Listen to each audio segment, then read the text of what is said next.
एक गाने बिना कभी भी प्रोग्राम पूरा नहीं होता है और हम चाहते हैं आप लोगों को सुना दें। दा दा दा दा दा दा दा। लेकिन तारा का दिन कहे के बाद तो हर सैया जी बड़ा सावर बड़ा है ना, और तू एकदम गोर बड़ मलाई लिखा। इनका खातिर अपना सैया जी से कहत रही हो जैसन सोचल रहनी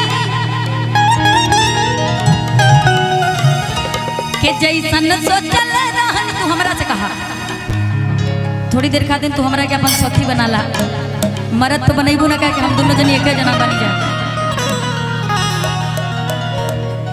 के जैसन सोचल रहनी वैसन पियवा मोर बड़े साबर न गोर बड़े हो।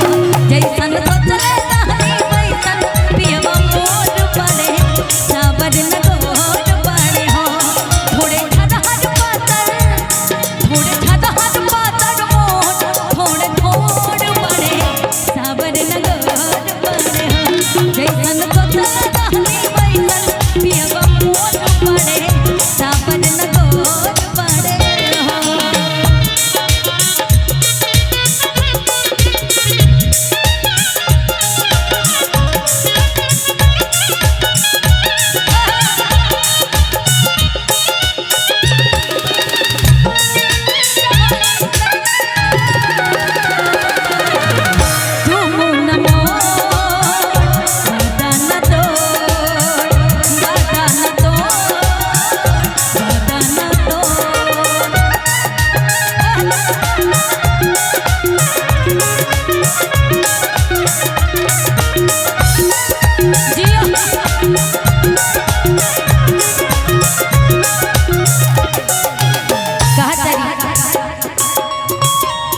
बड़ा सुंदर बा में तो अपना सैया जी की खातिन कहा सावली सुरतिया मोहनी मुरतिया बड़ा निक लागे उनकर मीठी मीठी बतिया।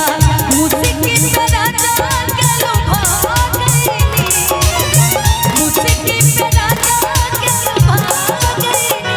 जैसन सोचल रही हम वैसन सखी बरपा सोचल रही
वैसे गोड़ तो तू बटले बाड़ू, लेकिन